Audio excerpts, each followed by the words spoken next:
Strive 365 coming to you all the way live. Everyone, welcome to another episode of the peakcast.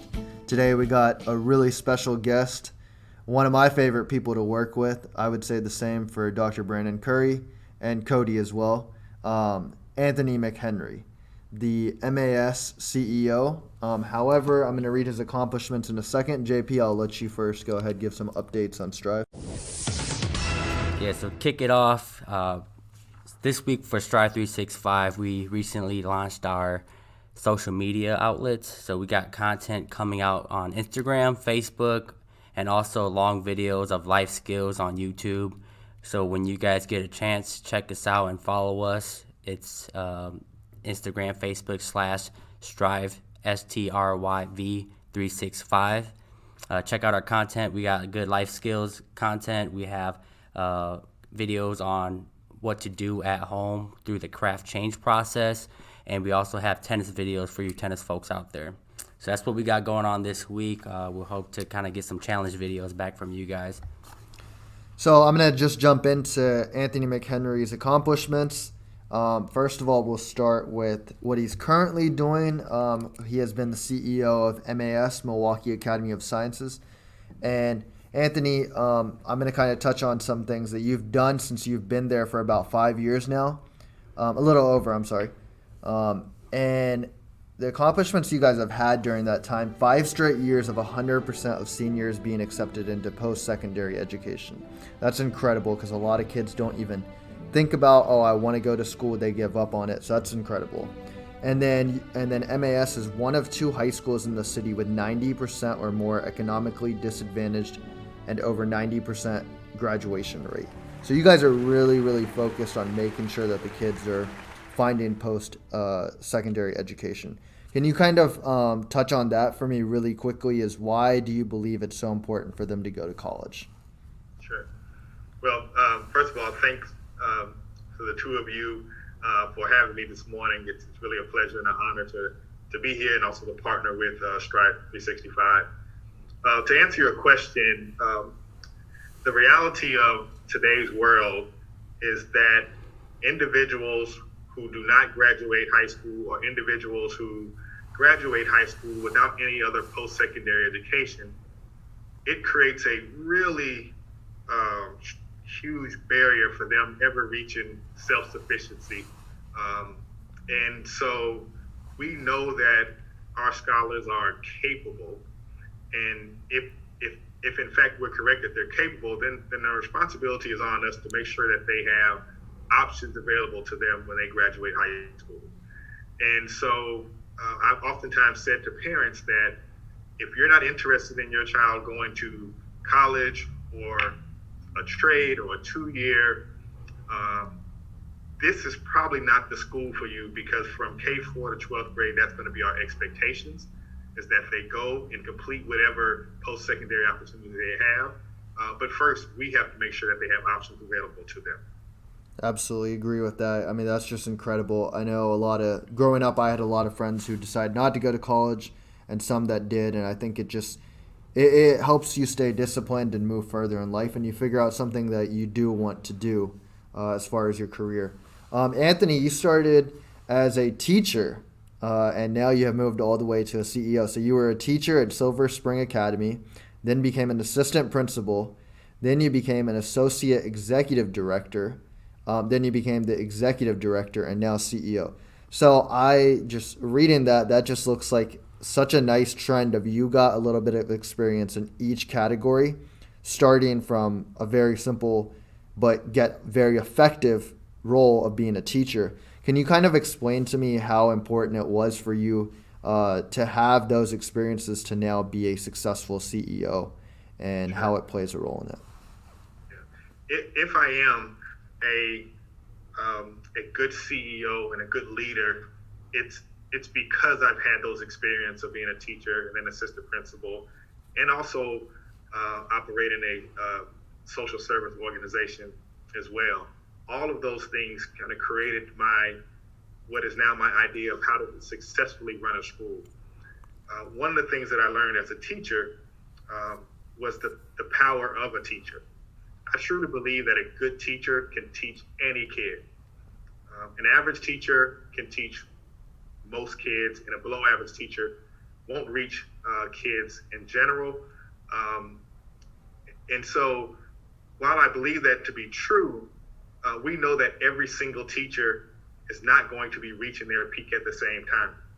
And so we have to do whatever we can to support our teachers to make sure that they have the resources and the coaching so that they can become a strong teacher as quickly as possible, so that the kid at the front of the class who is is highly engaged, is learning, and also the kid that's in the back of the class who really didn't want to come to school this morning, that person is engaged as well. When I was the assistant principal there, it really became clear what I just stated, because you can see kids operating really high in one class, walk into the next class and struggle. You can see a classroom of kids that would get A's and B's, and then walk into a classroom, the next classroom with those same kids, and most of them will be failing. And so the Silver Spring Academy served a unique role in MPS at that time, because they were what was referred to as a behavior reassignment school. So kids were actually kicked out of their former school and then landed at Silver Spring Academy. And yet strong teachers could engage those kids. Some of Milwaukee's most challenging kids could engage them and help them be successful in the classrooms. But again, those kids really, really struggled with the typical teacher or the below average teacher. And so it really reinforced the idea of the importance of the teacher, which we're all seeing now in this pandemic that we're in. Absolutely. The other thing that I learned, quite honestly, was knowing that all of the teachers won't be at their best every day, all year long, year after year. It really made it critically important that we get what we call wraparound services to the kids, so that more and more of those kids can get to school on a regular basis, can be focused and be engaged on a regular basis, so that they can be ready and prepared to learn. And so all of those kind of different programs that we offered at Silver Spring, as when I was the youth department director, assistant director, and then finally the executive director, was really geared on how do we support kids so that they can function and engage highly in academics, and then create the experiences that allow them to do that. And so all of those things work together to create the pathway that we've created now at Milwaukee Academy of Science. Right, that's great. And just kind of speaking of, being a teacher all into now CEO, was this kind of like a chain effect thing where one opportunity kind of led to another, or you already knew where you were going from that point? How did that work out? And is this where you want to be at, or do you have a larger vision to kind of help the community? Yeah, you hit it right on the head. One thing just led to another. Before I even became a teacher, I was running a really successful program in Madison called Neighborhood Intervention Program, and my specific activity that I ran was called Right Track Second Chance. These were kids mostly who had migrated to Wisconsin from Chicago, and they brought some of the Chicago challenges right to Madison with them. And so these kids had committed a serious enough crime that they had a prison sentence held over them. And so mostly robberies, other gun-related charges. And so these kids could either serve their jail time, or they can come to my really intensive program that usually lasts 6 months to 9 months, 6 days a week. We had contact with the kids. They had curfews, really, really stringent program. And kid after kid, they would make almost all of the changes that we requested of them. They would denounce kind of their gang activity and gang ties. They would do community service. They would come to programs each and every day.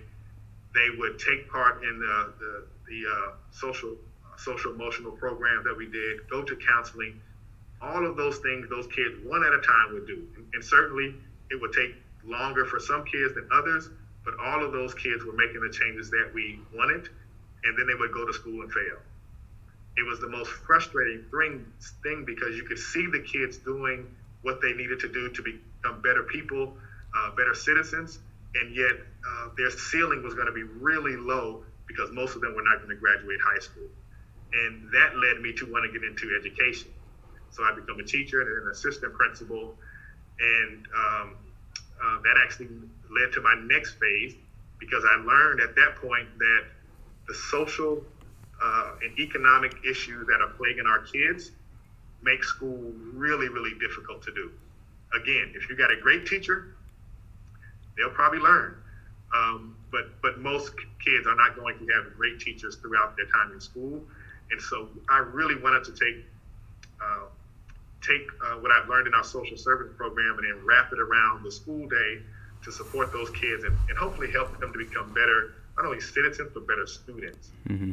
And so what I learned was you needed both things. You needed strong academics in the class. For some of those kids, they also needed those social support, social emotional supports to help better students. And those two things kind of led me from social services to academics, back to social services, back to academics as the CEO of Milwaukee Academy of Science. But the key is we are doing academics with a social service lens. Mm-hmm. And I think that's one of the most important things that's helping us be successful. And I also think that's why there is such a great collaboration between Milwaukee Academy of Science and Stride 365 because of our social emotional learning piece. And speaking of that, how was Milwaukee Academy of Sciences? How did they come into fruition? And at what point did you step in to kind of make that change as CEO? The school is actually in its 20th year. It was started by a gentleman by the name of T. Michael Bolger, who was the president of the Medical College of Wisconsin at that time. And so Mr. Bolger explained the story to me and to others that he just looked at the individuals that was coming into the medical college, and less than 1% of those individuals were minorities from Milwaukee. And he did not want to accept that. And so he decided that he wanted to have a conversation with the then mayor, John Norquist, about creating schools where kids love the sciences, in hopes that more kids would want to be doctors, which would mean more kids would hopefully attend the Medical College of Wisconsin. And so the mayor then challenged him to do something about the issue, and so he did. He started Milwaukee Academy of Science. I'm just amazed that a person who was as busy as I'm sure he was so committed to the kids in Milwaukee that he wanted to create a charter school. And so the school for many, many years, I would say it was a hard-working school, but hadn't yet turned the corner to become a school that providing significantly better options and opportunities to kids than they might have otherwise had. And so the school grew, but was kind of stagnant for most of its existence. And then they got new leadership under the board president, Mike Jones, and he wanted to send the school in a different direction. And part of that was having a new CEO to run the school, and I was fortunate to be chosen to do that. Well, I'd say you definitely had the credentials, and what you've done has really changed the culture of MAS. And I would say you were kind of talking about your background and how you brought that to MAS. When you were at Silver Spring, you had some pretty amazing stats that I'm looking at right now. Is there's 11 straight years of 0 female teen participants being teen mothers, and then 7 straight years of 0 male teen participants becoming felons. So you really did, I think, taking that step of learning to give people a second chance has really helped, I think, create a culture that's allowed these students to believe, I might mess up, but I do have a chance to find success. And I think a lot of kids get turned away is when they make a mistake. They think, I made a mistake and I can't come back, so I'm just going to keep living that same lifestyle. But you giving them that opportunity and building that is just so incredible, and I applaud you for that. Well, one of the things that's important for me is not only to be a role model for kids, because being a role model in and of itself isn't enough.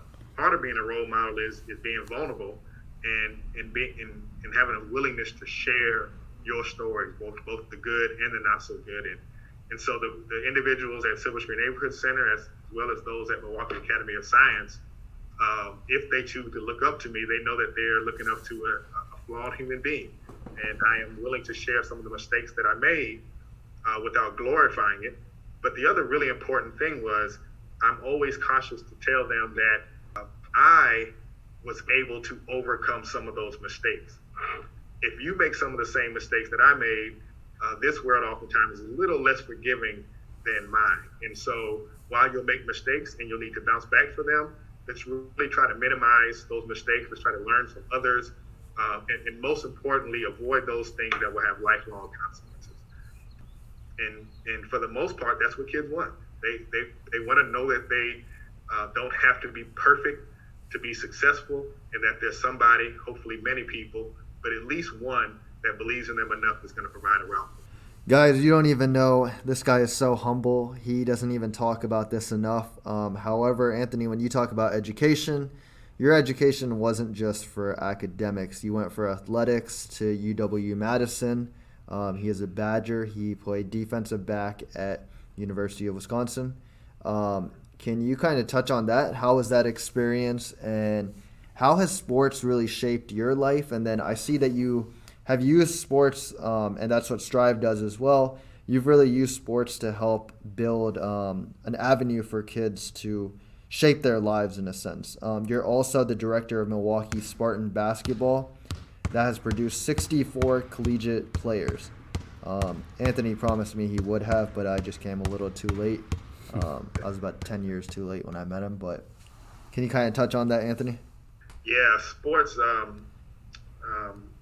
they really do have the ability to shape and change outcomes for individuals, and I'm a prime example of that.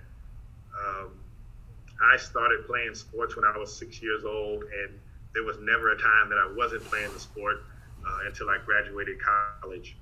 And I think sports can have many different ways to impact kids. We know that it helps build teamwork. We know that it helps to build some of the soft skills about being on time and being present and those type of things. But it also impacts kids, including Anthony McHenry, in many other ways as well. The element of time is important when you're a young person growing up in poverty, right? How much free time do you have oftentimes can be the difference in whether you are caught in some really, really bad situations. And for me, there were so many times that I got done with practice and to only find out that my peers who were not involved with sports had just gotten in trouble. Without question, had I not been at practice, I would have been involved. I wasn't mature enough and responsible enough to make all the right decisions, but I didn't have to make some decisions because I was in the care of role models and coaches rather than being with my peers who were making some bad decisions. The other thing about sports is it creates, if you're winning and you're good at it, it creates some confidence that you'll need in the outside world, right? And so part of being a successful employee or employer is having confidence in yourself that you can get the job done, especially when it comes to overcoming barriers, because you're not always the best player, you're not always the best team, but you can still win. And confidence allows you to be able to give it all, even though you know that things aren't in your favor. The other part of sports that I really appreciate is what happens when you lose, right? This world is going to throw you a lot of curveballs, a lot of challenges, particularly if you're poor, if you're a minority, you're going to get more than your share of losses. Being able to bounce back from those losses, being able to see what's next is a critically important piece. One of the things that Coach Alvarez said a lot was WIN. And what that acronym was, what's important now. And I appreciated that because it didn't allow me to focus on what just happened. It forced me to focus about what's coming, what's next, right? And so when you're a young person, the better you are at learning from your mistakes and the better you are from focusing on what's important now, the more opportunities you're going to create for yourself. And so I was privileged. I was a pretty good athlete, and I was able to get a scholarship to a school that completely changed my outlook on life. And you came from Georgia, so you came to the Midwest. Similarly, I came from North Carolina to Milwaukee. So yeah, you got a completely different outlook, as did I.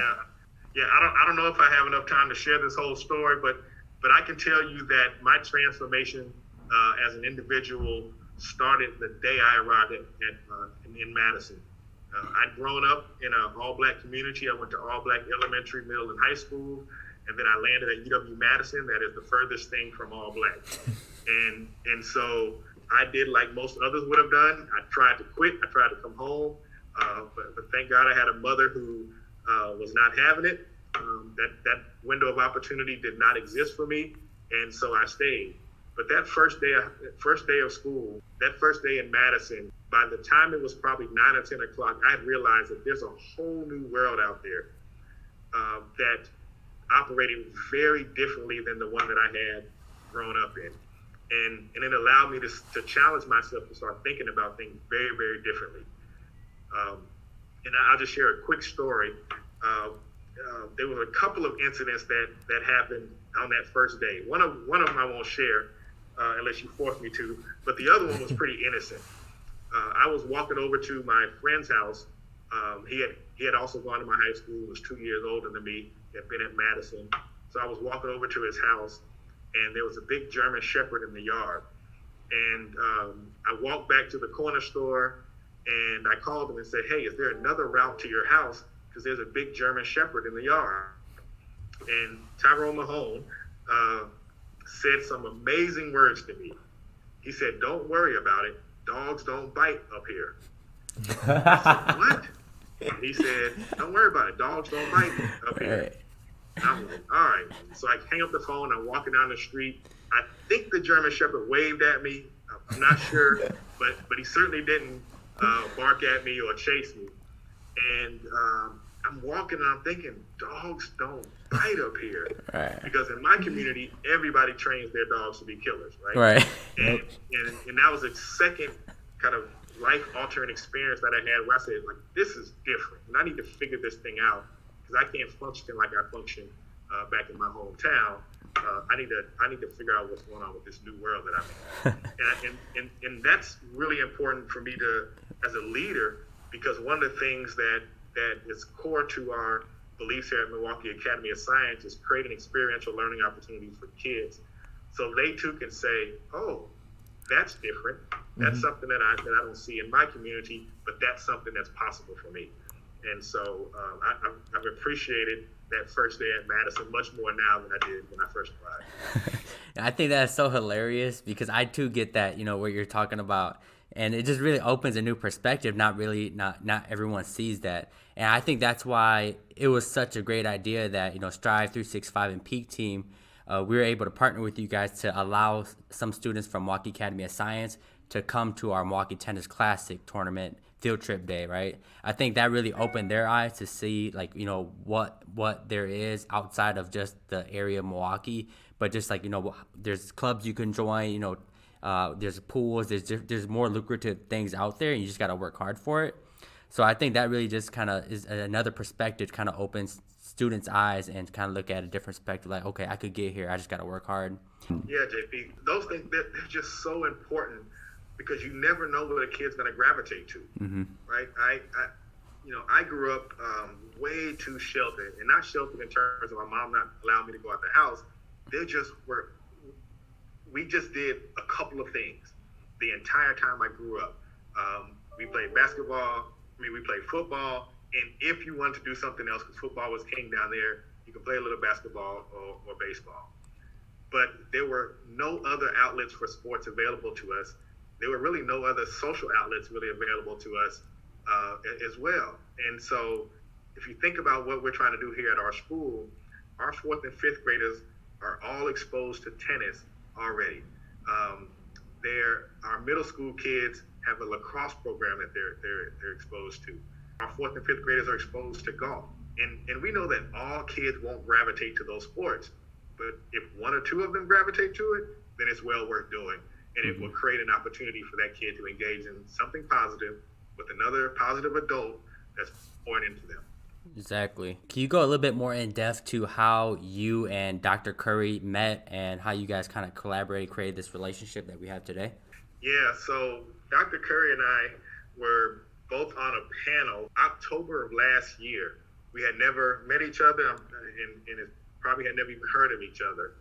And the panel was focused on sports and trauma, and more specifically, how sports can impact kids in a positive way who've had trauma in their lives. I recall sitting on there, sitting at the panel, and I had listened to him do a kind of a presentation, if you will, prior to the panel starting, and just being blown away and thinking that I have to get this man to get in front of my teachers to talk to them about trauma and its impact on young people. And then we're on the panel and we're asking all of these questions, and it was pretty clear to see that we both felt like sports can be a significant part of the process of helping young people overcome the trauma that they've had in their lives. And so at that point, I was just hoping for a one-time, 1 hour PD with our teachers. And a year later, there was a whole organization created, led by Dr. Curry, and there was already a partnership in mind for Milwaukee Academy of Science that come to fruition in 1 year. So it went from not knowing this guy, being intrigued by this guy, to now we're partners and friends as well. And he's going to lead an organization that's going to have a significant impact on the city of Milwaukee. But we're first starting with Milwaukee Academy of Science and some other schools as well. And you guys bought in so quickly. I remember coming to the trainings, and all your teachers were just on board with wanting to learn what it's about and very dedicated towards it. The students, I remember in the beginning, tennis was something brand new to them, like you said, but they made an effort to really want to learn it. Kurt has been amazing. Yeah, Kurt Hansen. I'm going to give a shout out to one of my good friends, Joseph Wilkie. Made a good friendship with him over time. Kaylin Jones has been amazing too with the meal drop-offs. You guys have a great staff in place. I think everyone is dedicated to making a difference. And that's kind of going to lead me into talking about, well, we're going through a very unprecedented time. Things are very different. However, you guys adjusted very quickly, and I think saying that is an understatement, because the biggest thing I think that students are struggling with that most people don't see is the meals. We've talked to quite a bit of schools about this. However, I believe you guys were one of the first ones to start it, and it's incredible to hear that you guys are doing meal drop-offs. So me and JP one day, actually, we're going to come more. However, we got a chance to come in and help prepare the meals. So I just thought it was incredible how you guys are creating meals, and they're pretty, there's a variety in there of the meals. So you guys aren't giving the kids the same meal every single day. They're getting something different. How did you guys come to that so quickly, and what are some of the steps for people who may want to engage in giving meals out, schools or just any individuals who are wanting to do that? Sure. Everything that we do at Milwaukee Academy of Science needs to go through an equity lens. The meal program is a great example of how equity creates substantial more opportunities than just equality. So we closed on, I think it was March 16th, don't quote me on that Monday. And that following Tuesday, we had a full virtual program for each of our kids from K4 through 12th grade. And we also started our meal program that very day as well, having communicated to all 1,200 of our kids and their families that, hey, we have this meal program and you can come pick your meals up at Milwaukee Academy of Science each day that we would be in school, that we would have been in school. That's equality. That's allowing everyone an opportunity. The reality of it is many of our families don't have cars. Many of our families have parents who are still working and can't afford to take off. And yet so those kids in those circumstances would not have the ability to come and partake in the meal program. The equity lens says, okay, we know those families are out there. We also want to deliver meals to those families who can't get to Milwaukee Academy of Science. So that first day, we were excited about serving I think 35 meals. Last week, I think we averaged about 375 per day. That's incredible. We just went over 10,000 meals last week. Wow. Had we not focused on the equity side of things, we wouldn't be anywhere close to that. And that's how we should every program, every curriculum, everything we do at Milwaukee Academy of Science should go through that equity lens to focus on every single kid and what do they need to be successful. So the program is still going. It will go throughout the rest of the school year. We're hoping to get some support to be able to offer the program during the summer as well. Because we know that until we get back on our feet as a country, more specifically as a city, everyone's financial resources are going to be challenged, right? And so hopefully we can continue to do the program through the summer as well. If anyone's interested in being a part of the program, there's a couple of different ways to do it. You can come as early as 7 in the morning to help get the meals out to the curbs and hand them to the families as they come. If you're not an early riser or you can't get here that early, at 10 o'clock each day, we pack the meals for the next day so that they're ready for parents and families in the morning. And then there's also the opportunity to deliver some of the meals as well. We are serving students from 21 different zip codes. That creates another barrier in terms of trying to get all over the city. So the more people we have who's willing to drive and drop these meals off at homes, the better and the quicker we can get these meals to the families. There's a couple of ways to do it. You can go on our website and contact our transportation coordinator or our parent coordinator. Their information is on the website, and then talk to one of those and let them know how you want to be a part of the program. It's MilwaukeeAcademyOfScience.org. And then Anthony, one other thing that really to me stands out about MAS is that you guys have a lot of different programs that not a lot of schools provide. The one that stands out to me the most, and I think it stands out to you the most as well, because of the emphasis you put on it, is the transportation program. So my biggest thing in life is consistency, and making sure that you're able to do something consistently so you can further succeed in it. A lot of kids sometimes change schools. They lose contacts as far as their teachers, their friends, go into a whole different lifestyle, like you said. Come into a new school is so different. You don't have the same friends. You're a brand new kid in a brand new class. You may not be able to relate to everyone so quickly. What you guys have done is create a program where there's transportation that will still pick up that student and make sure that he's still able to be a part of the MAS school for the duration of his grade school. What kind of brought you to that, and how did you think of something so unique? And can you kind of talk of the effects of why it's so important?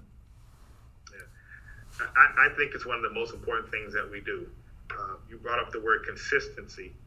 It's impossible to create the type of family feel and culture that we have here as a school if you're constantly rotating your teachers and rotating your students year after year after year. And we can be the absolute best in terms of our teaching, curriculums, all those type of things. And we're not. We still have a ways to go. But if the kids are changing schools each day, if they're coming into MAS and leaving out the next year or midway through the year, like, we're not going to be able to provide them the quality and, more importantly, be able to impact their long-term outcomes unless we can ensure that those kids can stay with us. So one of the things that I thought about right away was, how can we continue to serve these kids through 12th grade? The school had made the right decision to offer transportation. They offered it through 8th grade before I came as the CEO. But despite the cost of it, I knew that in order for us to be the school that we wanted to be, to really create post-secondary options for every single kid, we need to assure that our kids are going to be here through graduation and that there isn't this revolving door. So we made the decision to continue to provide this service through high school now. The result of that is our kids are staying with us throughout the school year, and amazingly, 90, I think it's 92% of the kids in the year with us come back the following year. And when you're able to see kids over that period of time, up to 14 years, we should be able to change their life outcome. We should be able to make sure that they're ready for college, not only academically, but socially, emotionally, and with financial support to come along with it. And so it really is one of the most important factors for MAS. JP asked earlier, where's the end for me? I want to be at MAS forever, but I can tell you this for certain. Any school that is going to be successful serving our kids would have to provide transportation. And so when I'm going across the country talking about where are the schools that serving our population of kids that is performing at the highest level, one of the first questions I ask is, do you offer transportation? If they answer no, then that's not a school that I'm necessarily interested in trying to learn from a model, because transportation is a barrier. We could not continue to serve kids living in poverty the way we are if we didn't offer transportation. They just wouldn't be here long enough. And so it winds up being an innocent way to select kids, if you will, if you're not offering transportation. So any school that I'm a part of, and again, I don't ever plan on leaving MAS. And with Strive, I think that's one of our biggest goals, is to also be a face that you can, for the students to see consistently and not think that, oh, we're just here for a short term, we're just going to be here for a semester or just a year. We want to be there for the students as well. And I see that when we go. I mean, I don't go as much as Coach James and Coach JP go, but when we are there, I love hearing how the students just run to us, call us coach. I mean, I've been there maybe five to 10 times, and even they will remember that's Coach Hassan. And it's just building a connection. I love building that and seeing how Strive can consistently connect with those kids. Yeah. Absolutely. And lastly, to transition, Anthony McHenry is kind enough to give Strive 365 a office space at Satellite's office space at Milwaukee Academy of Science. So just to end things off, what is Milwaukee Academy of Science's plan on expanding and growing for the future with all that space you guys got? And also, what's your vision for the collaboration of Peak Team and MAS? Sure. Well, I'm excited to say that we're in an expansion process. We've have grown so much as a school in all ways. Obviously, academically, we've grown with amazing partners. Strive 365 and the Peak Team are certainly amongst those. But we've also grown in terms of the interest for our school. Last year alone, we have 500 individuals apply to be a part of our school. And unfortunately, we didn't have space for all of those kids. We're also in a situation now where our elementary is so large that we don't have enough space in our middle school to keep those kids year after year. I certainly never want to be in a position where we have to do a lottery for kids who already attend our school and then face the parents and tell them that they don't have a seat for us. And so as a result of the demand and the need for more quality seats and our ability to provide those quality seats, we're going to expand at our middle school and our high school, starting with the 21-22 school year. And I'm really excited about that, not because I just want to serve more kids, but because it's more kids that's going to be in a school that's going to give them hope, that's going to provide opportunities for them, and have the expectation that those kids grow up to be self-sufficient and contributing adults. And so I'm excited about where we're going as a school. We can't grow, nor can we have the type of success that we have without our partners. And so the fact that we are willing to provide space for Strive 365 just makes sense. Strive 365 is an important part of us having to be successful in maybe the most challenging area, right? Is how do we help those kids whose ACE scores are way too high, who's coming from trauma, and that's a ongoing thing. It's not a quick fix. It may be a K4 child who's extremely angry right now, And with the support of organizations like Strive 365, we might get the breakthrough in K-5, first grade, or we may not get the breakthrough to 12th grade. But we have the partners like yourself who's committed to being with us for the long run, and that's what our babies need. And it's no different than any child. We serve mostly African American students. It's the same thing that affluent white kids need. Mm-hmm. They need people who are consistent in their lives and have high expectations for them and love them enough to push them and challenge them to be successful. And when we have partners like Strive 365, it's just another group of people who have learned how the brain responds to trauma, and is using that information to help better us as a school. More importantly, help the kids improve themselves. And so we're really excited about what we're doing now, and I am super excited about what we're going to do in the future, and how many kids are going to be impacted through the partnership that we have. I'm right there with you. I'm really excited to see what you guys are going to do and what we're going to do with you as well as a team. And I just love seeing the growth in the youth and achieving success that, as you said, they have the capability of reaching. Just need the right people to be there and the right steps given to them that they can climb and make it to the next level. Anthony, I'm gonna put you on the spot for one last thing. Let's see. I'm sure you have this. You might have to think for a second. What is your all-time favorite sports memory of your personal career, football or basketball? Sure. Oh, that's a good one. He thought we were gonna ask him some sort of trivia, but this is a sports moment for him. Yeah. I thought there was gonna be an academic question. Yeah. Okay, well, you think of yours. I'll give you mine, and I'll have JP give his. Okay. Okay. So mine would probably be I was in a basketball league where the year before, unfortunately, we lost to a team. I didn't get to play that game due to family circumstances, so we lost the game. Really close game too. So the next year we actually played that same team in the semifinals, and luckily I was able to play this one, and I felt I made a pretty big impact, and we beat them pretty bad. I think we beat them by 20 and made it to the championship. So I'd probably say it was that. Just because we lost and that sting was always there. We could have won that game. Maybe not just because I was there, but we just could have won that game and then getting the opportunity to go after it one more time. JP? Mine was my freshman year of high school. I never played a team sport before.